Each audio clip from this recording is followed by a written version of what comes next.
course, we have to be more informed and make better decisions in our day-to-day lives, depending on what our genetic makeup is telling us. How does that change how we look at healthcare in this country?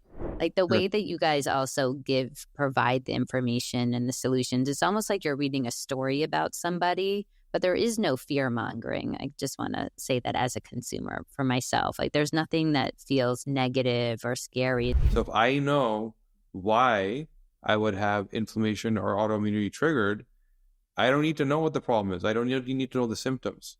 I don't need to know what it's called. I just need to resolve the autoimmunity or the inflammation, and that symptom goes away.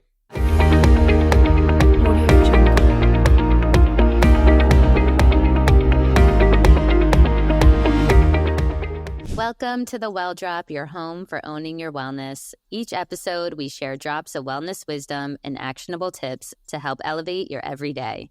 Today, we're diving into the groundbreaking intersection of genetics and personalized health. We're so excited to have the privilege of hosting an extraordinary guest, Kashif Khan, the visionary founder of the DNA Company. Under Kashif's leadership, the DNA Company is pioneering a new path in health and wellness, leveraging the power of DNA to unlock the full potential of individualized health solutions. Kashif's journey is not just one of scientific exploration, but also of personal discovery and innovation. His work is transforming how we think about our health from a one-size-fits-all approach to one that's unique to your own specific DNA. Today, we're going to uncover how understanding our genetic blueprint may be the key to personalized medicine. I'm going to say that again. Today, we're going to uncover how understanding our genetic blueprint may be the key to personalized medicine and can lead to profound changes in our health, our lifestyle, and our future. Kashif, it's an honor to have you here. Your work is not only innovative, it's revolutionizing the way we approach health and wellness. We're eager to dive into your insights and learn how our listeners can benefit from the incredible advancements in DNA science. I know I have done your testing before, and I find it fascinating, as well as my family. So we are so honored to have you with us today on The Well Drop. Oh, it's a pleasure. I have not, so I'm super excited to learn more about it. And I'm already like, okay, when can I do it for my family? As soon as we're done, you're going to run off and get it done. Exactly. So for our listeners who may not be familiar, how can you explain how understanding our DNA can significantly impact our health, our lifestyle, and even the prevention of diseases? So I guess I would take a step back and say that at first it didn't. So there was this big promise of billions of dollars being spent on sequencing the human genome, understanding what all these variables in the genome meant. And that led us to disease-centric outcomes like, here's a gene that causes sickle cell syndrome. Here's a gene that causes Down syndrome. Here's a gene that causes a rare cancer. And those are all true and very valuable insights, but a tiny fraction of the problems that we deal with. Majority of our healthcare spend is on chronic disease, even aging, performance, the everyday problems, which are the biggest problems. In fact, the top 15 killers, if I were to call them that, they're all inflammation. So they're all chronic diseases, right? They're not the rare genetic condition. So having said that, it didn't work for the majority of what we need to know. So the research that was needed was, how do you make this stuff functional? Just like medicine is, here's what your disease is called, and here's the pill you need to take, diagnose and prescribe. Functional medicine is, why did you get sick? What did you do wrong? Maybe not your fault. You didn't know any better. What did you do wrong? What caused this? So the same difference between genetics is, here's a gene that equals a disease versus here's a gene that equals poor biological function or a combination of genes. Now, if you combine that with your environment, nutrition, and lifestyle, we can predict the outcome, whether good or bad. And the reverse is also true. We can also tell you which environment, nutrition, lifestyle habits to have to not have a bad outcome. So that was a much more practical and functional way to think about genomics. It didn't exist academically. We had to sort of build this research model to do that. And that's where the technology is now at. Now we can say, diabetes in your family, here's exactly how to prevent it. Dementia in your family, here's exactly how to prevent it. These things are caused. That's why they don't happen when you're 5 years old. They happen when you're 55 years old. Right? I think that's what I found so interesting about your company, because I think most of us are sort of, at least as women, introduced to our genetic makeup, usually when we're pregnant, we do some sort of genetic panel just to make sure we don't have any, underlying things we don't know about. And like you said, my son actually, both me and my son have Crohn's disease. I haven't tested myself for Crohn's disease, but my son, I remember when he was diagnosed, the first thing we did is we ran a genetic panel, and he actually does not have the Crohn's gene. And what's interesting for you is I love that the lifestyle, I always think that it's important when you're getting to the root cause, someone's telling you, okay, you can be predispositioned for this, but then you're also giving the solutions as to how to help yourself. Sometimes, is it true or false that you may have the gene, but doesn't necessarily mean that you will then have that issue? Like you can be predisposed, but it doesn't mean that's your destiny. So this is the big gap that was missing, which is things like Crohn's, colitis, leaky gut, etc. Right? And the big problems. The thing that I mentioned earlier, sickle cell, you have it. You have it, you're born with it. Down syndrome, you have it. You're born with it, you have it. Crohn's, might be coming, right? 80% chance based on this gene. Why? If your genome is the precise instruction that tells your cells how to do their jobs, why is it a maybe? Because what we're saying is this gene doesn't cause Crohn's, which is the incorrect belief, even of practitioners. They don't know any better. It's not their fault. That's how they're trained. Here's a Crohn's gene.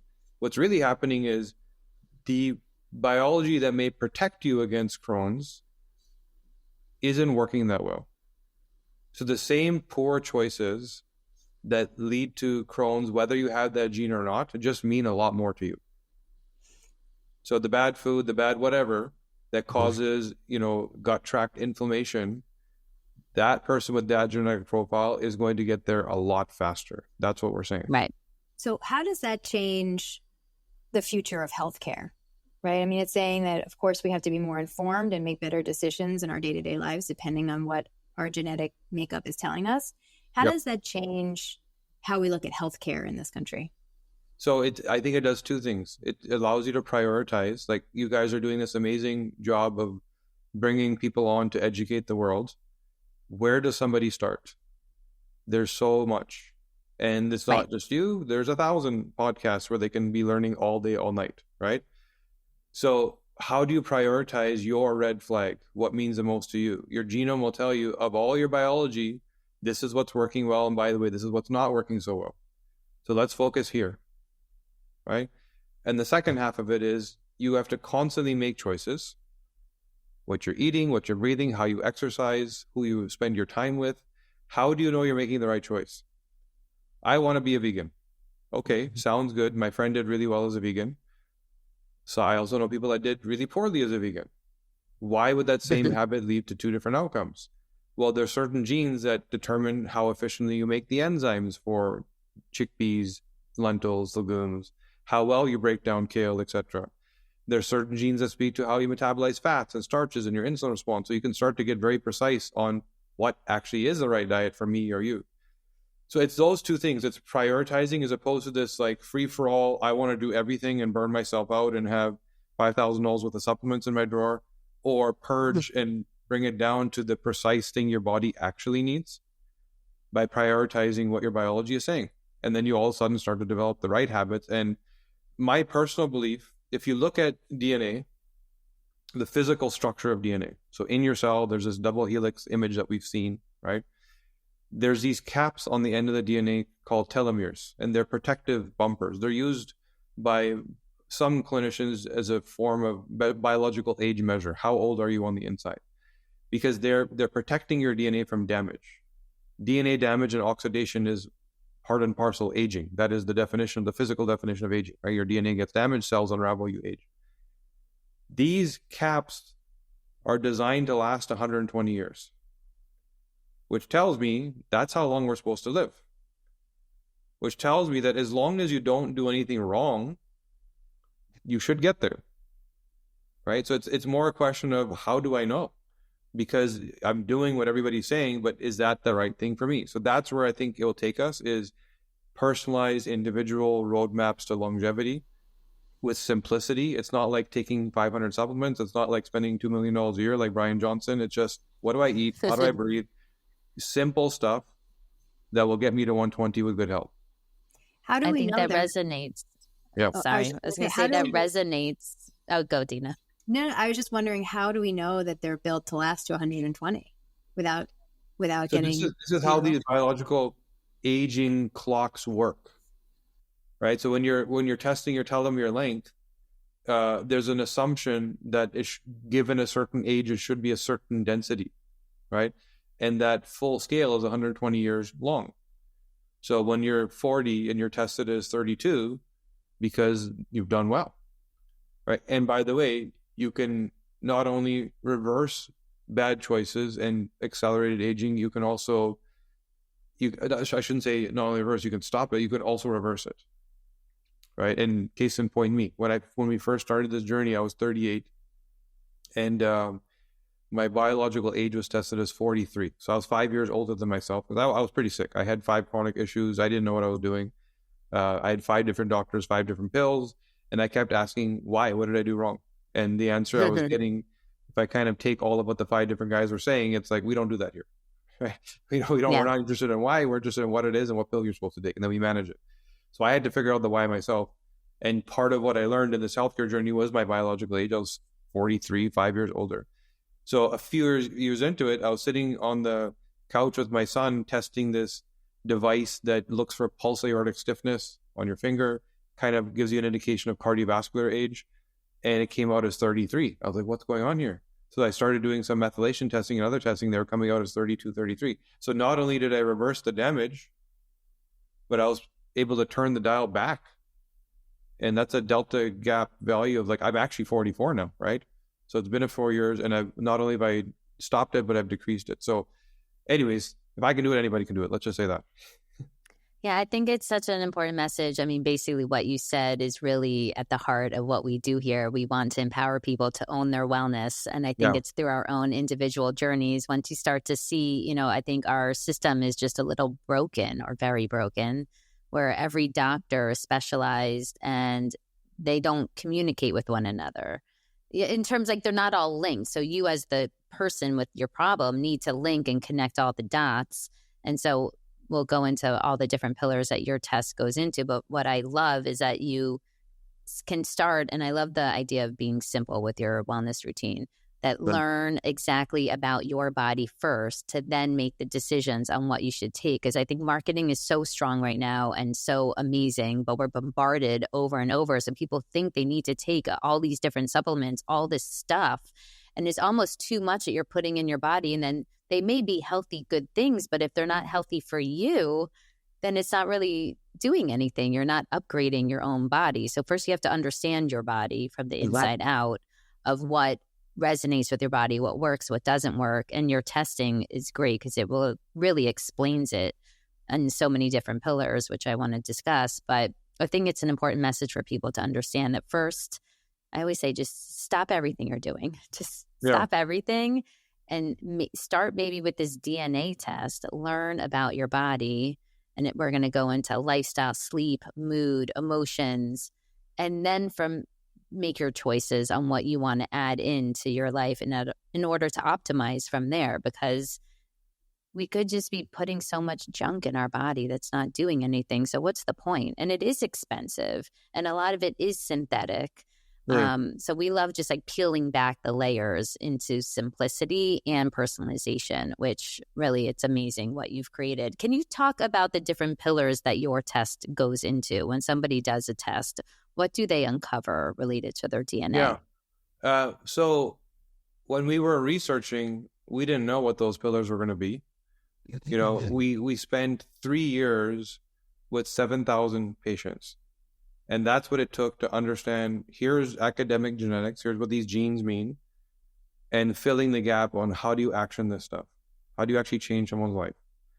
Take it from, you got an 80% chance of this to, here's what the 20% did that didn't get sick. That's really what you need to know, right? So learning all of that. And we kind of unintentionally fell on these pillars, as we call them, right? That are kind of like, if you go through all of this, you're going to know the majority of what you need to know for your longevity plan, your disease prevention or reversal plan. And the first is cognitive function and mood and behavior, also known as executive function. How is your brain wired? And having clinically interacted with people It doesn't matter what they're coming to us for. We don't work on it until we first address their executive function, because there's this, everyone's stuck in a bit of fight or flight or sometimes freeze. The body doesn't recover when you're in that state. And if you don't understand how your body gets underwhelmed or overwhelmed by stress, maybe you're pushing yourself too hard, or maybe you're slowing down a little too much. If you don't understand how your brain deals with trauma, how it gives meaning to things, maybe too much or too little, why are you irritated? Why are you irritating? Right? So not only how you perceive the world, but how people perceive you. It's, if I have your DNA, I can describe your personality to a T. I will describe exactly how you behave, if you're more entrepreneurial, if you should be an accountant, like literally to that degree. Because I don't think people think that they can uncover those kind of things. I think it's pretty fascinating.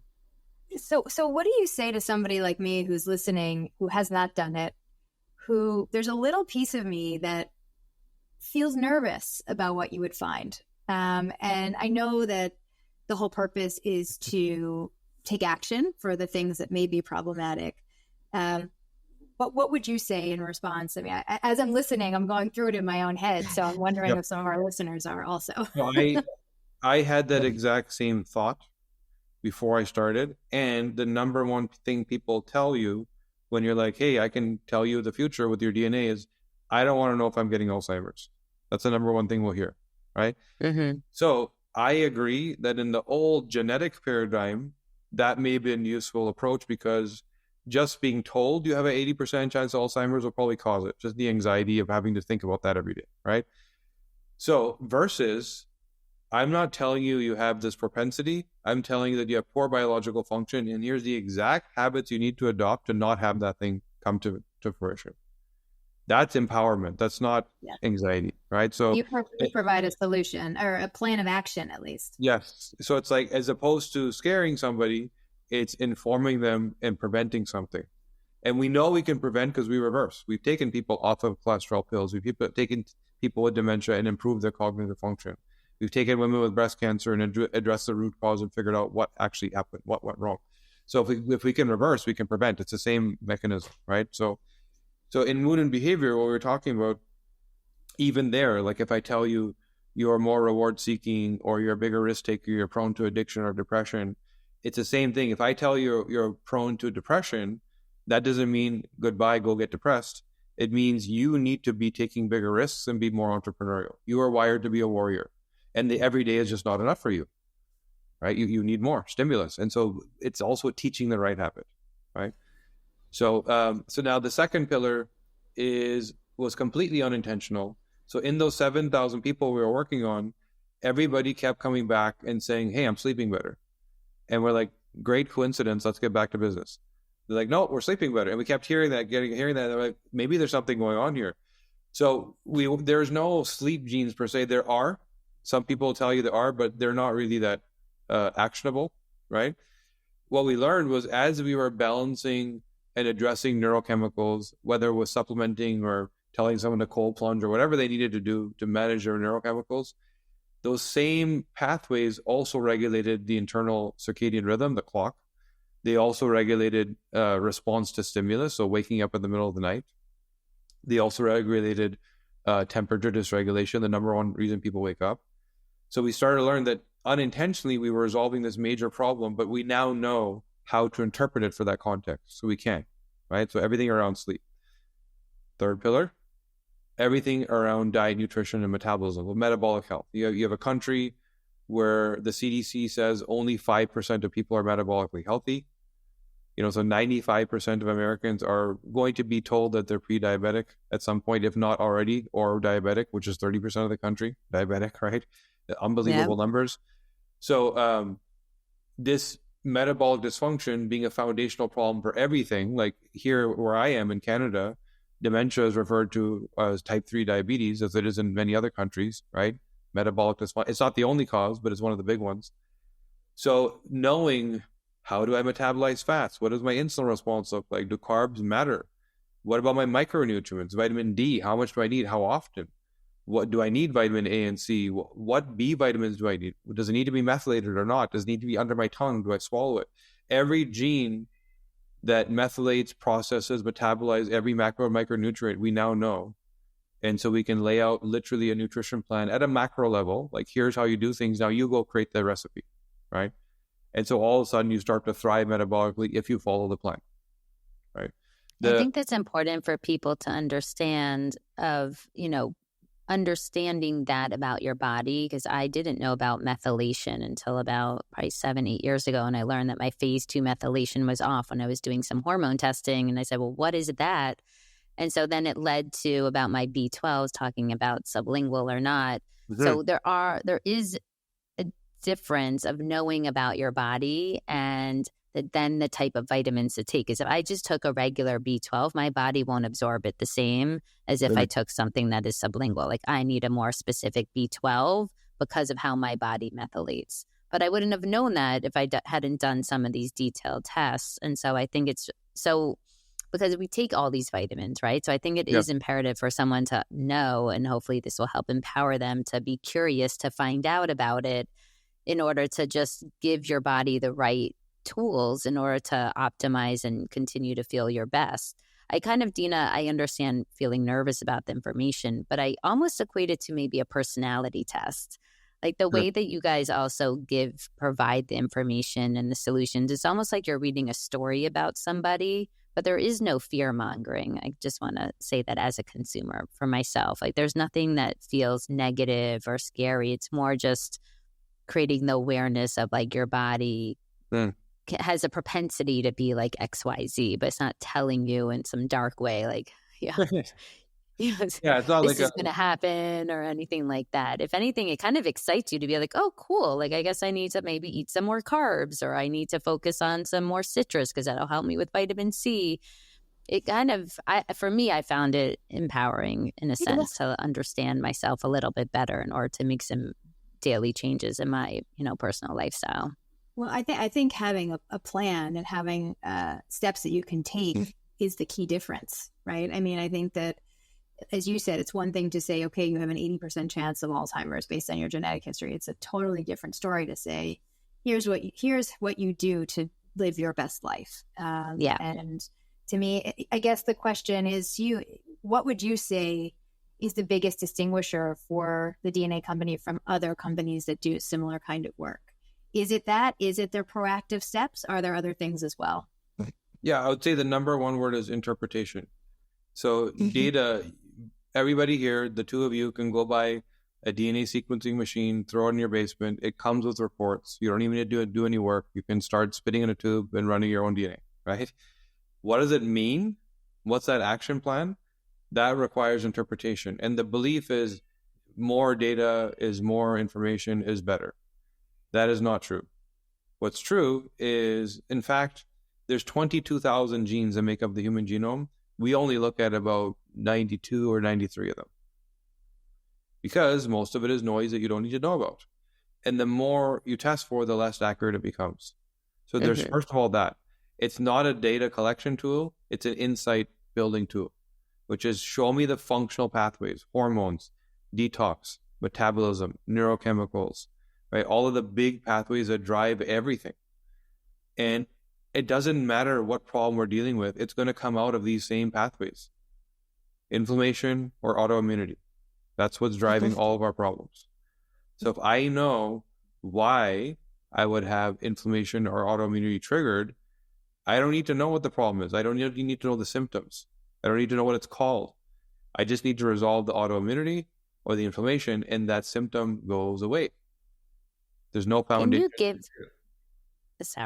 Can you give us a particularly impactful success story that you have experienced with the personalized DNA insights? Yeah, so we keep talking about dementia, right? Maybe I'll give you a couple.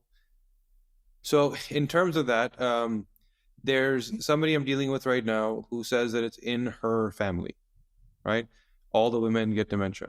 And by the way, 80% of Alzheimer's dementia is in women. And this story will help you understand why. So we looked at her Alzheimer's genetics, the typical, I don't know if you guys saw the Chris Hemsworth Netflix show Limitless, where you didn't see it? Yes, I think so. Yeah, so there was an episode where he met with Peter Attia and he told him, you, I think, have like a 8 to 10 times elevated risk of dementia because of this single gene, and kind of left it at that, right? Yep. And there's another version of that gene, which that's the fear. That's what scares people. Yeah. Exactly. Yeah. And the rest of the episode was Chris looking to the future, like, am I going to play with my grandchildren? Am I going to be sitting in a chair? Like, that was the whole episode, right? And I was banging myself on the head. And by the way, we talked to the producers of that show before they started filming it, and they consulted with us to interpret DNA and didn't use any of what we told them because I think it wasn't dramatic enough. Right. So we told them, it wasn't good for the movies. Anyway, so now you take Which, that. by the way, I'm sorry to it was so interesting because seeing somebody become empowered, I think, is really inspiring. Anyway, but that's we'll leave that up to the producers of the show. We gave the personal advice, but it didn't show up in the show, right? So so now you take this. So ApoE is the gene that they're looking at, and it's referred to as Alzheimer's genes. And if you have a certain version of it, 8 to 10 times elevated risk, another version 17 to 25 times.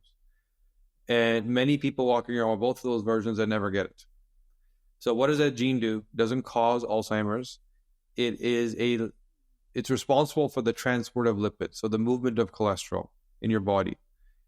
And if you're not doing a good job, it's easier for something to get left behind and start to build up a plaque. Right? So if you have cholesterolemia in your arterial walls, like your arteries are all clogged up, or if you have an amyloid plaque build up in your brain, because ApoE isn't doing a good job of moving that cholesterol around. So then the real question is, why was cholesterol being sent to my brain? Right? If that's the root, I don't do a good job, but why am I even doing that job? Because your body uses cholesterol to fight inflammation. It's a hormone, and it's really helpful in putting out the fire, which is why we get it in our arteries and which is why we get it in our brain, because those are two areas where we get a lot of inflammation if you have the wrong habits aligned to your genome, right? So if I know that, I can say, well, why would I have, if I didn't have inflammation in my brain, I would not have cholesterol deployed, and it doesn't matter what version of the ApoE gene I have.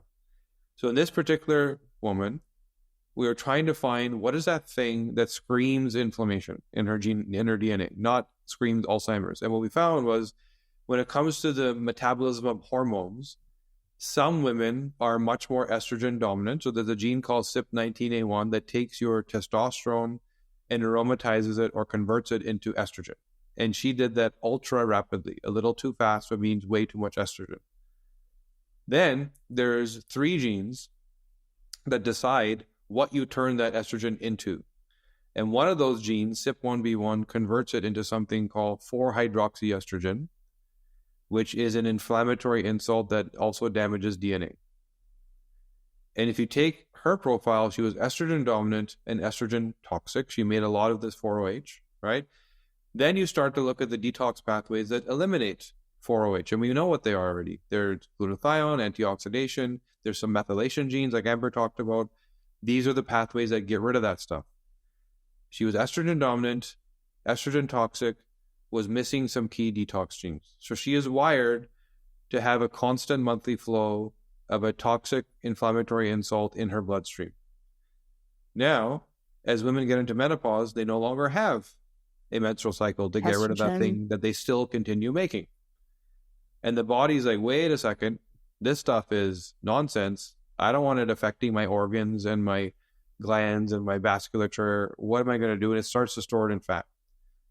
And so now you end up with, after menopause, women lose estrogen, so they have a protective mechanism that comes down, but they're still converting to this byproduct with no detox, and they're storing it in fat. And there's no wonder why there's a spike in breast cancer, because you have fat in your breasts. And there's no wonder why there's a spike in dementia, because the brain is made of fat. And no wonder that the woman that has the bad ApoE just has a less chance of recovery. Just like the woman that has the BRCA gene, which is not causing cancer, but fights DNA damage and is a tumor suppressor. It kills tumors. And if you have a certain version of it, you don't do a good job of repair. So all of what I described before is the reason. It's the inflammation. And there's many paths to inflammation. The hormone toxicity is just one of them. Then you start to ask, well, how well do I fight it? Which is the ApoE, which is the BRCA gene, we shouldn't need to ask that question. Let's just put the fire of inflammation out and there's no trigger. I love that. I mean, that is really getting to the root cause. I mean, now I'm annoyed I haven't done my son's test sooner. I've literally had it for months. I am no longer I'm doing it today. There's no part of me that is nervous about doing this testing at all anymore. Thanks to your inspiring outlook and interpretation. And I think Amber and I both love things that get to the root cause and really address the real underlying problem, as opposed to masking something, which is what we do so often. Certainly in the United States. If you were to leave our listeners with one takeaway, with one drop of wellness wisdom today, what would it be? Well, after all I've seen and been through, I now truly believe that chronic disease is optional. It's not what we think it is. The American dream right now is by 55, you have your first chronic disease. By 65, you have two. And you spend the last 15 years of your life in treatment. That's the average. 66% of American personal bankruptcies are due to healthcare costs, which is absurd. You have the richest empire that's ever existed, but it's also the sickest. $4 trillion healthcare budget. 90% of that is spent on chronic disease, right? So all I'm saying is, with all that doom and gloom, it is absolutely avoidable if you understood why these things happen, and not just take for granted that dementia's in my family, cardiovascular disease in my family, it's in my DNA. No, it's not in your DNA. There's poor biological function, certainly, but the choices you make overlaid on top of that biology is what causes that thing to happen. So let's start making the right choices. And just imagine, if you ask me one thing, like you said, what would I say? What would happen if you always made the right choice? Like, where would that take you? Great question. That's such a good question. I don't think we think about it that way. I always think that we're kind of conditioned to think that we're making the wrong choices. So we always need to keep changing them. But if we knew early on, like, I love this information, it'll be interesting. I'm always a good guinea pig, starting with my kids, like doing this now so they kind of know their profile. And then as you just sort of build your habits as you get older, imagine if you had this information, you just kind of knew where to direct your energy towards. And then it becomes the habit, and then it just is. Like, you're not trying so hard. I think it's so hard to change, or it's harder when you're older, an older adult, right? But if you had this information in your hands from a younger age, how amazing is that all of a sudden you're creating your lifestyle as you're growing up, and then all of a sudden your lifestyle is in line with what is in line with your body's needs. I mean, that can really transform, chronic diseases in the future. I think it's about 1 in 10, I think I just read, Americans have a chronic disease, which is just, it's pretty mind-blowing given, how many advances. I was diagnosed with Crohn's in 1994. My son was diagnosed in 2019. And I was just saying to somebody the other day, you would think that so much would have changed in whatever that is, 30-something years. But really, it's all still so much the same. It's just, it's pretty wild. So this is an amazing tool to help hopefully shift that story. Just, on that last point about the data, the 1 in 10 is like who's in, call it treatment. It's actually high. Right? Yeah. No, continue. 70% of American adults are on some kind of medication. 70%. Crazy. Yeah. 50% of adolescents now have a diagnosed chronic condition. Absolutely absurd, because of the environment, nutrition, and lifestyle factors of their new generation's reality that we didn't have to deal with. Right? Imagine when you were a kid in a classroom and half the kids had a chronic disease. I think a lot of parents can relate to the peanut allergy. I mean, that didn't really exist when we were growing up. I mean, now it's so rampant. You know, a lot of kids have peanuts, seeds. It's the times are changing. But thank you so much. This was a wonderful, insightful episode. And I'm going to buy my testing kit as soon as we. Yes, we will leave a link. A link and a discount in the show notes. Definitely, we encourage everyone to give it a try. When I did it 2.5 years ago, and it was really eye-opening for me. So I'm so excited that you have made this accessible. I think having, getting this type of information and being able to order it at home and taking the test at home. Can we just quickly, before we close out, explain how the test is done, just so people can understand how easy it is? Yeah, it's literally spitting in a tube. So it's Like a COVID test. yeah, it's like, yeah. So a kit is shipped to you. You're providing a saliva sample. It lasts like 6 months for shipping. There's no issues. When it hits our lab, the DNA is extracted, it's sequenced, and we sequence it as per what we believe needs to be looked at, not the typical sort of biotech, let's just big data look at everything. I don't believe that's the right answer. We dig deeper into very specific genes that drive these main pathways we've been talking about today, right? And then, like you said, you'll get notified, log into your portal and report. So I also believe that experience needs to be different, because giving you the report, like here's your gene results, doesn't tell you anything. Instead, we tell you about problems. Look up the word anxiety, look up the word fat metabolism, look up the word hormones, and then you can, the data is already pre-interpreted in the context of these problems. And the last thing we do is we include something called a gene cast, where it's like this personalized podcast that is reading your DNA results to you as if you're sitting there with a PhD to tell you about the genes themselves. And that part's really important, because we want to teach you how to use these genes to solve other problems that aren't even in the reports. If I can tell you how your body works, you now have this new lens to look through where everything is personalized. Right. So that's one of the things we leave people with, is this like training on the actual genes themselves.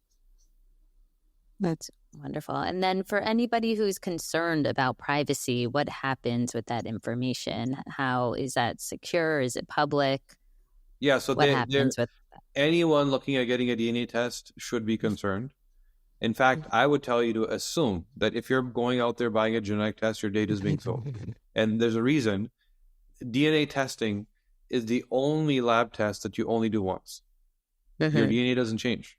It's what you're born with is what you die with. So once it's done, it's done.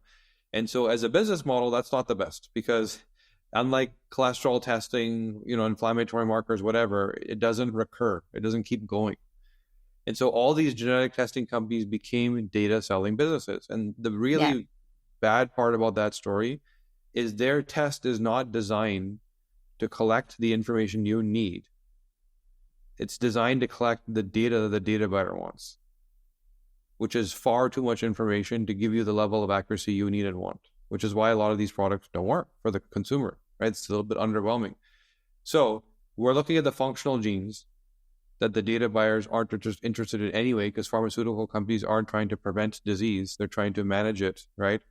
And so we made a very purposeful decision, which is let's focus on functional insights and let's be clinically supportive. And our reoccurring business is not how do we sell your data, but it's once you have your data, you might decide to work with our coaching team or one of our doctors, et cetera, on some form of program. And that's how we continue on.